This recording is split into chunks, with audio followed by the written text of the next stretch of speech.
Bismillahirrahmanirrahim.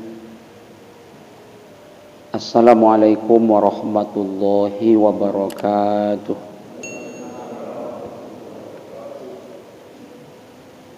Alhamdulillah, wassalatu wassalamu ala rasulillah, la hawla wa la quwata illa billah.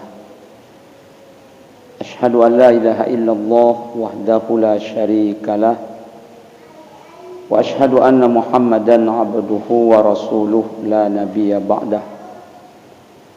Qala Allah Ta'ala fil Qur'anil Karim, a'udzu billahi minasy syaithanir rajim. Ya ayyuhalladzina amanu taqullaha haqqa tuqatih wa la tamutunna illa wa antum muslimun. Kaum muslimin, kaum muslimat, tamu-tamu Allah yang saya muliakan, mari kita bersyukur kepada Allah Ta'ala. Kita ucapkan Alhamdulillahi Rabbil Alamin, karena sangat banyak nikmat yang Allah berikan kepada kita. Khususnya pada kesempatan ini, kembali kita dapat hadir atas izin Allah di tempat yang paling mulia di muka bumi, yaitu di masjid, di majlis yang sangat mulia, yaitu di majlis ilmu. Semoga di surga nanti Allah kembali pertemukan kita semua. Amin ya rabbal alamin. Kita perbanyak salawat dan salam.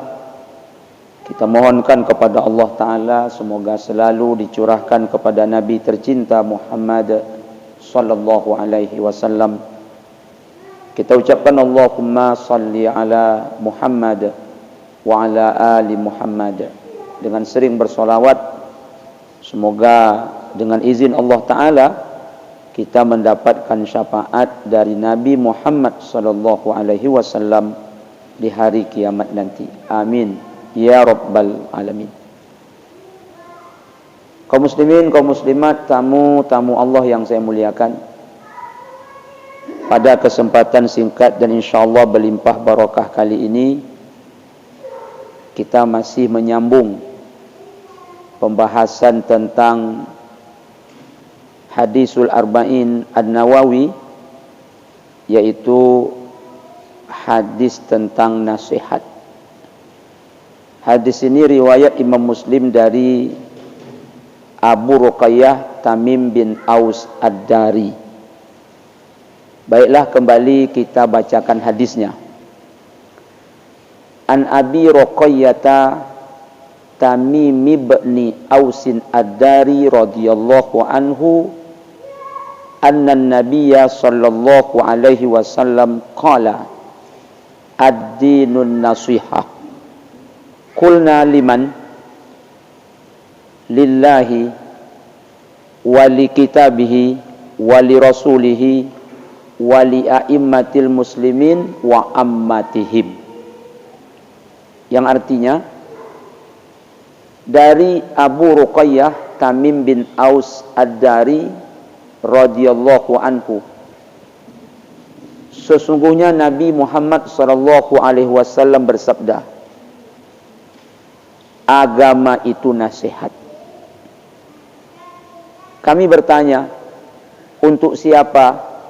Maka Rasulullah sallallahu alaihi wasallam menjawab, untuk Allah, untuk kitabnya, untuk rasulnya, untuk penguasa, dan untuk rakyat.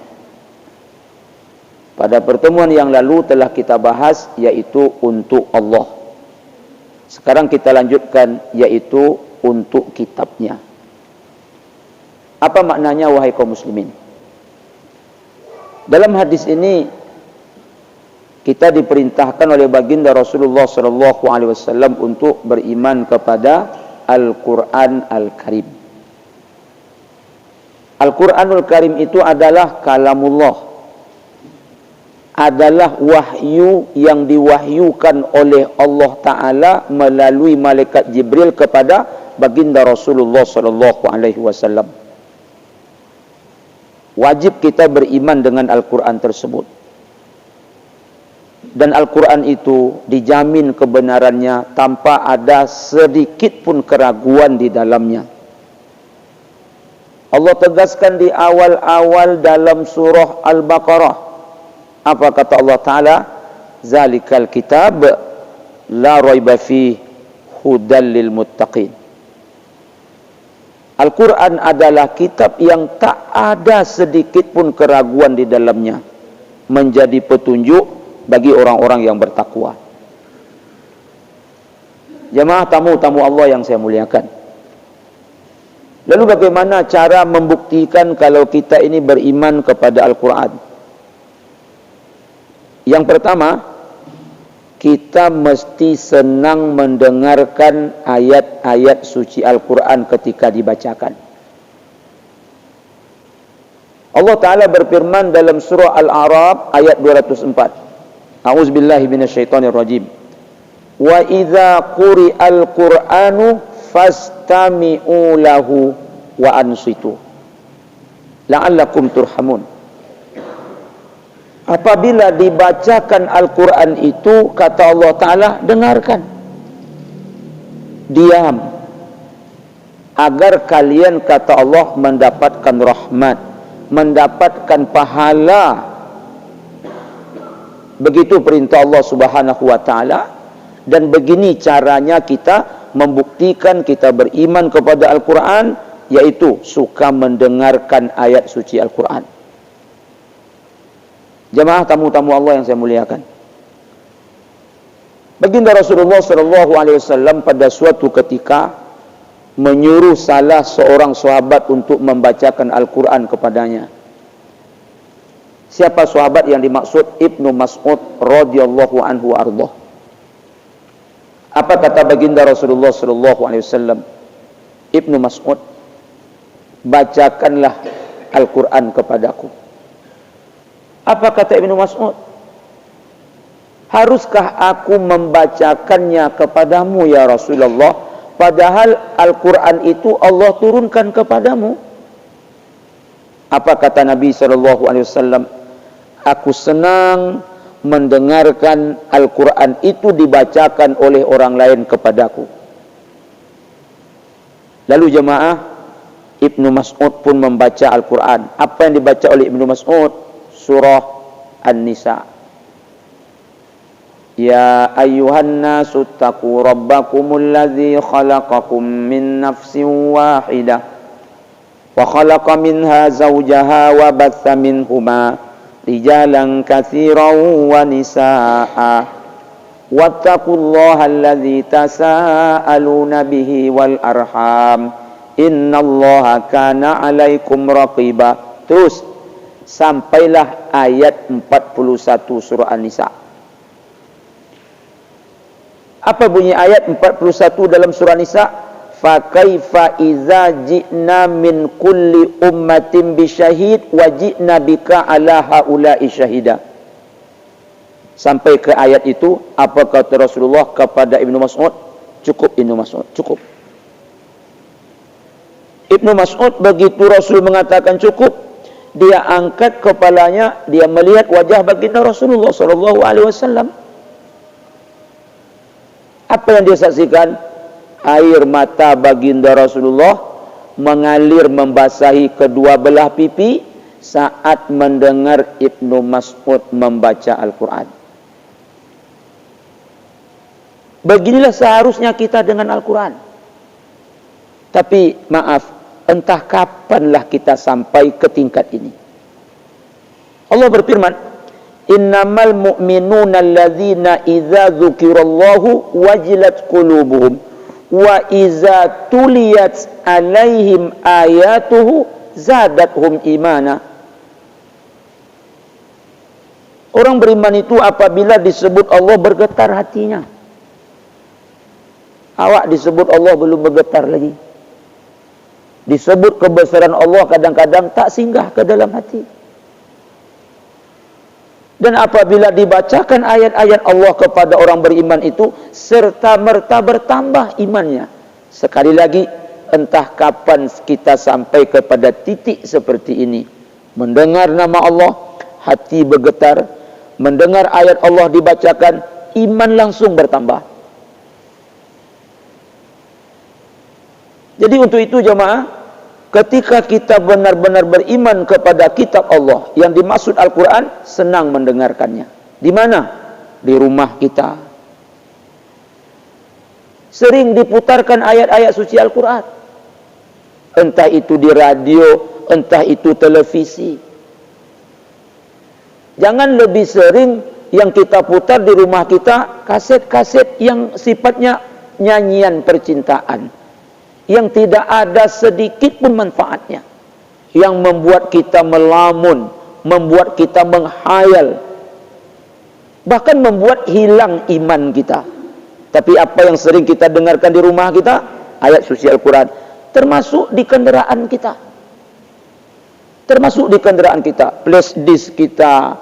Kemudian mungkin PCD kita. Tape kendaraan kita. Asal naik kendaraan, apa yang kita putar? Ayat suci Al-Quran. Ini tanda pertama, orang yang beriman kepada Al-Quran, dia senang mendengarkan ayat suci Al-Quran. Tak gatal telinga dia. Karena ada orang gatal telinganya mendengarkan ayat suci Al-Quran. Tak suka dia. Yang kedua, mengapa kita dengan Al-Quran tadi senang mendengar, sekarang suka membacanya? Apa dalilnya? Firman Allah dalam surah Al-Baqarah 121. Allazina atainahumul kitaba yatlunahu haqqa tilawati ulaika yu'minuna bih. Orang-orang yang kami berikan kepada mereka kitab, yaitu Al-Quran, mereka membacanya dengan bacaan yang sebenar-benarnya. Alhamdulillah, di masjid kita Paripurna Darul Aman, ada di sini diajarkan tahsin Al-Quran. Bahkan diajarkan di sini seni tilawah Al-Quran. Ikut. Terutama tahsin Al-Quran, memperbaiki bacaan kita. Ini mohon maaf, jangan kita merasa bacaan Al-Quran kita sudah benar, lalu tak mau ikut lagi. Sesibuk apapun kita sempatkan sedikit waktu untuk belajar Al-Quran. Agar apa? Kita membacanya haqqa tilawati, benar-benar membaca dengan bacaan yang tepat. Mana huruf sa, mana huruf sa, mana huruf sya, mana huruf a, mana huruf a, itu mesti tepat bacaannya. Dan dia senang membacanya. Belum lagi panjang pendeknya, belum lagi nanti dengung dan tak dengungnya, mana izharnya yang disebut dengan ilmu tajwid, itu mesti kita pelajari. Mesti kita pelajari. Dan alhamdulillah sekali lagi di masjid kita diadakan program itu, ikutlah. Ikut. Kita sering membaca Al-Quran. Kata Rasulullah SAW, hadis riwayat Imam At-Tirmizi dari Ibnu Mas'ud juga. Apa kata Rasulullah? Man qara'a harfan min kitabillah falahu bihi hasanah wal hasanatu asyru bi amsalihha. La aqul alif lam min harf walakin alif harf lam harf min harf. Kata Rasulullah SAW, siapa yang membaca satu huruf dari Al-Quran, Allah berikan satu pahala, dilipat gandakan jadi 10. Alif lam mim, aku tak katakan itu satu huruf, tapi kata Rasulullah, alif satu huruf, lam satu huruf, mim satu huruf, alif lam mim, berarti kita mendapatkan 30 pahala. Bacalah, walaupun kita mungkin dah fasih baca Al-Quran, tak rugi kita mempelajarinya, apalagi belum fasih. Mari kita senang membacanya. Kaum muslimin, kaum muslimat, saudaraku rahimakumullah, ini mohon maaf, kadang-kadang ada sebagian kaum muslimin, tapi tak semua, dia butuh dengan Al-Quran 3 keadaan saja. Satu, saat akikah. Yang kedua, saat nak nikah. Yang ketiga, saat orang datang takziah. Ketika akikah, disuruh orang untuk bacakan Al-Quran. Dia masih kecil. Dia masih kecil. Kemudian kapan dia butuh Al-Quran? Ketika menikah. Itu pun hanya untuk mas kahwin. Lalu kapan dah lagi dia butuh Al-Quran? Ketika takziah. Dia sudah mati. Jadi waktu kecil dia belum paham, dibacakan Al-Quran saat akikah. Lalu ketika dewasa hanya untuk mas kahwin. Ketika mati orang datang takziah. Na'udzubillah. Al-Quran bacaan kita setiap hari. Imam Syafi'i seperti yang sering jemaah dengar, itu khatam Al-Quran 1 kali sehari. Kalau bulan Ramadan, itu khatam Al-Quran 60 kali. Kita tak bisalah seperti Imam Syafi'i, dapat sekali sebulan jadilah.